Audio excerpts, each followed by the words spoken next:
קודם כל תודה הרב על הזיכוי הרבים. יש לי שאלה שנראה לי שמטרידה הרבה אנשים, שרואים שתי גדולי ישראל שמתנצחים אחד עם השני, איך אנחנו אנשים פשוטים יכולים להכריע בעניין? כאילו צריך לנקוט צד, רוצים לעשות משהו. קודם כל, בסתם לא מתערבים מי שאתה קורא להם קטנים. לדוגמה היו מחלוקות של הגאון מווילנה עם בעל התניא, רבי יונתן אייבשיץ עם היעבץ. היו כל מיני מחלוקות של גדולי עולם והם התכוונו לשם שמיים. שניהם בגן עדן והם לומדים חברותה.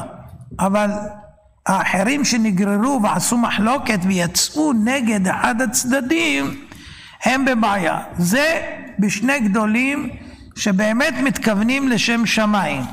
אבל לפי מה שאתה שואל אני מבין למה אתה מתכוון. אם אחד שנחשב בעיניך גדול הוא יוצא נגד הצד השני ועוקר תורה ועושה פעולות שהן אסורות על פי התורה, והצד השני המותקף בעצם לא עשה שום דבר שאסור על פי תורה ואין שום סיבה בעולם חוץ מפוליטיקה, אז אין פה את הבעיה הזאת שלא להיכנס למחלוקת. בוודאי שצריך להיות בצד שהוא הנכון והאמיתי, ולא הצד שהוא הצד שבעצם עושה עקירת תורה. איך אדם יכול להחליט? מה הבעיה? יש דברים שכתובים בתורה. לדוגמה, אם אומרים על אדם שצריך למחוק אותו, הוא קורח בעדתו, צריך לבטל את ההרצאות שלו, צריך לקרוא את המודעות שלו, בשבת אפילו קוראים, אומרים כל מיני דברים איומים ונוראים שאין לזה אחיזה במציאות, שאפילו לפיד לא אמר אותם, שאפילו הרשעים הכי גדולים לא עשו אותם. הרבה רשעים נלחמו נגדי, אתה יודע. מאז שאני יצאתי עם החזרה בתשובה כתבו עליי ספרים, עיתונים מלאים, תוכניות טלוויזיה, נגד,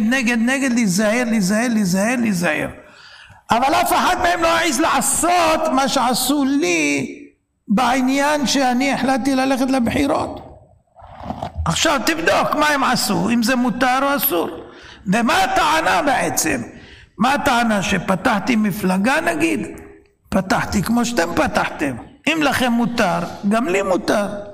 אם לכם אמר הרב שח, לי אמר הרב שטיינמן. מה הבעיה? ואם אני אביא קולות, נהיה ביחד. מה לא טוב? לא! רק אנחנו ולא אתה. ומרגע זה, כולם נגדי מתגייסים. לא יאומן כי יסופר. עקירת התורה, הורידו את כל עולם התשובה. אז אם אתה רואה דבר כזה, אתה יכול לתמוך בו, אתה יכול לצדד, אתה יכול להיות בצד הזה, אז גם אתה עוקר תורה.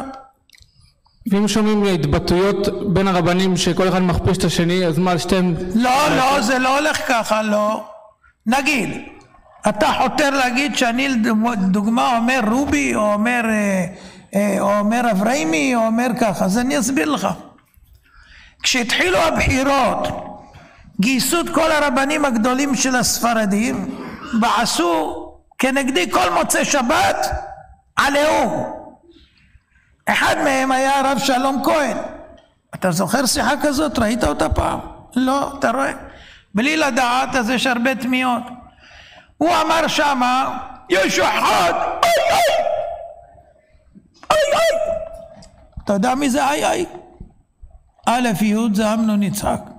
סטרה אחריו, שילך לישון ולא יקום, שישרף הוא והתורה שלו.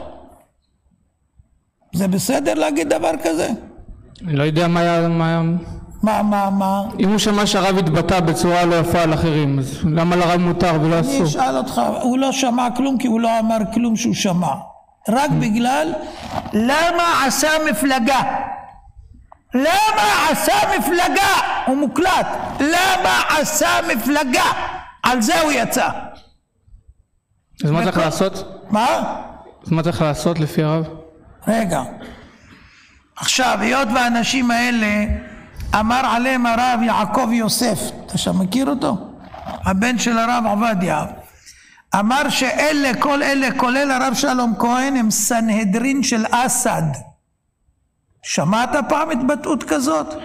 אתה יודע איך אצל אסד, אין דין ואין דברים, מי שלא מוצא חן תולים אותו בכיכר העיר, ככה. לא צריך הסברים. בדיקטטורות לא מסבירים כלום. אז הוא קרא להם סנהדרין של אסד, ולא רק זה הוא אמר, בצדק תשפוט עמיתך. אם יש לכם טענה עליי, יש בדין, תזמינו, יש לכם טענות עליו משהו, תטענו, ישבו דיינים, ידונו, ואז תפסקו מה שתפסקו. הוא אומר, אם הרב שלום כהן לא שומע אותך ולא מזמין אותך לדין, הוא לא גדול בישראל. ככה אמר הרב יעקב יוסף, שהוא מהם. הוא לא היה מהם, אבל הוא היה בצד ההוא. הוא אומר, אני מכיר אותם. ועוד לפני שהוציאו נגדי מכתבים, הוא אומר, הם יוציאו מכתבים נגדך. ולא רק יוציאו, הם יוציאו בשקר. והחתימות מזויפות. ואתה תבדוק ותראה. וככה עשיתי. והקלטתי את הרבנים שחתמו, ואמרתי להם, על מה חתמתם? לא, ראיתי שחתמו לפניי. אחר כך מה? הקלטנו את הרב שלום כהן. למה כבודו חתם נגד אמנון יצחק? הוא אמר, אני לא ראש הפעור. מי כן? בעדני. מה אומר בעדני? לא אני ראש הפעור, הוא חתם הראשון. אז שני גדולים משקרים, ושניהם מפחדים אפילו ממה שהם עשו.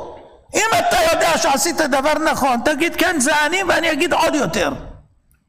אז רב אומר שכל רב שטועה צריך להכפיש אותו בפומבי? לא, צריך להקטין אותו שלא תטעה בו, כי אם הוא עוקר תורה אין לו חלק לעולם הבא. אתה יודע מי פסק? הרב עובדיה יוסף. הרב עובדיה יוסף כותב ביביע עומר שמי שיוצא נגד רב בבחירות אין לו חלק לעולם הבא, מגלה פנים בתורה שלו כהלכה. זה מה שאומר הרב עובדיה על כל מי שיצא נגדי בפסק הלכה. אתה יודע מתי הוא פסק את זה? כשיצאו נגדו. וכשיצאו נגדו הוא פסק את הפסק הזה, והפסק הזה חל עליהם. שתי הצדדים אומרים אותו דבר, אז... איך אותו דבר? אני יצאתי נגדם, אמרתי לו לבחור בהם, אני אמרתי לקרוא אותם. הרב אמר דברים מגנים נגדם. אני לא אמרתי שום דבר מגנה. עכשיו הרב הזכיר אותם, בלי להגיד הרב, בלי להגיד... הם לא רבנים, כתוב בהלכה. אז הנה, אז הרב יוצא נגדם. זה לא יוצא נגדם, זה מגדיר אותם. אז הם מגדירים את הרב, הרב מגדיר אותם. לא יכולים להגדיר. הם לא יכולים להגדיר בלי שהם שמעו אותי. והם אומרים פרה זה רק בגלל מפלגה. זה רוידף, דין רוידף. אתה יודע מה זה דין רוידף? אין לו חלק לעולם הבא. רוצח רוידף. זה לא רק רוצח, אפשר לרדוף אחריך שלא תהיה לך תורה בלי לפגוע בך פיזית, וזה רוידף יותר גרוע, גדול המחטיאו מן ההורגו. אז מה, כשאתה אומר לו רובי, שהוא קרא לי יימח שמו וזכרו בישיבה כמה פעמים, זה בסדר? לא, אני לא קיללתי אותם, אני רק עברתי את הגודל הטבעי, כמו שאמא קרא להם כשהיו קטנים, רובי, איציק, אברהימי. אז אנשים מאבדים אמון ברבנים, כל רב אומר על השני. ודאי, אסור לך להאמין ברבנים כאלה בכלל. איך אני אחליט? לא הבנתי. אתה לא צריך להחליט, אתה צריך לדעת מה התורה אומרת. כתוב כל תלמיד חכם שאין תוכו כברו אינו תלמיד חכם. טוב, תודה על השאלה. אני מודה לך, חיכיתי לה כבר הרבה שנים, לא שאלו אותה.